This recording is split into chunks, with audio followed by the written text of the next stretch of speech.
Today's recipe is roast chicken thighs and sausage. In one baking dish or casserole pan is going to go 5 pounds of chicken thighs and 3 pounds of sausage. Just as long as it's pork sausage, I do believe that's best, hot or sweet, really doesn't matter. Now to start with, you're going to want to take one bowl and one freezer bag. Take that freezer bag, put it inside the bowl, open it up around the edges of the bowl. That's going to be for your chicken skin. You're going to take your chicken thighs, you're going to trim off the edges of the chicken skin that's going to flop underneath the chicken. You don't need that in there, and it's kind of necessary for me because the ShopRite I shop at, they're known for selling chicken thighs with feathered edges. So, yeah, not good. So, chicken skin, the extra chicken skin goes into the bag that's in the bowl. Lay that flat, push the air out, put that in the freezer for later. You're going to save that so you can render the fat out of the chicken skin later on at another date when you've saved up enough bags to make it worth it to do so. Now you're going to take all of the chicken thighs and lay them flat with the skin side down. You want to start off laying the chicken skin side down because you're going to spice and season both sides.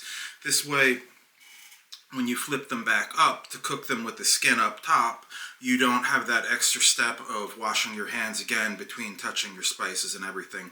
Just makes things a little bit easier. Now your dry seasoning that's going to go on the chicken is sea salt, black pepper, crushed red pepper, turmeric, curry powder, paprika, smoked paprika. Do that on both sides. The next step is you're going to add the sausage. Now the sausage is going to go in one link, one thigh, one link, one thigh in between each other.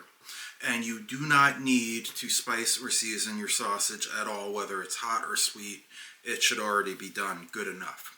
Now what I do, and you don't have to do this depending on how you feel about leaving meat out for a while, the food safety issue, is I leave the chicken and sausage sit out for about an hour to come up closer to room temperature. That way when I put it in the oven, I'm pretty much assured that it's going to cook the chicken through to the bone. So take your chicken and sausage, put it in a 375 degree oven for 55 minutes. Now the next step is very important. You want to be right on top of this. Take the container that you're going to put your leftovers in, if you're going to have any leftovers, and take all the chicken and sausage out carefully. Don't burn yourself, it's going to be hot. Then you take your casserole pan and you take all the juice and fat that's in there, and you're going to want to save that into another container or pot for the time being, just to let it cool down. Now, this liquid gold can stay in your refrigerator for, in my experience, longer than I would care to admit, because it's heavily salted and it's extremely well flavored. But you also can take it and put it in a freezer bag after it's cooled down, and then you can use that for recipes in the future. And I think that's about it.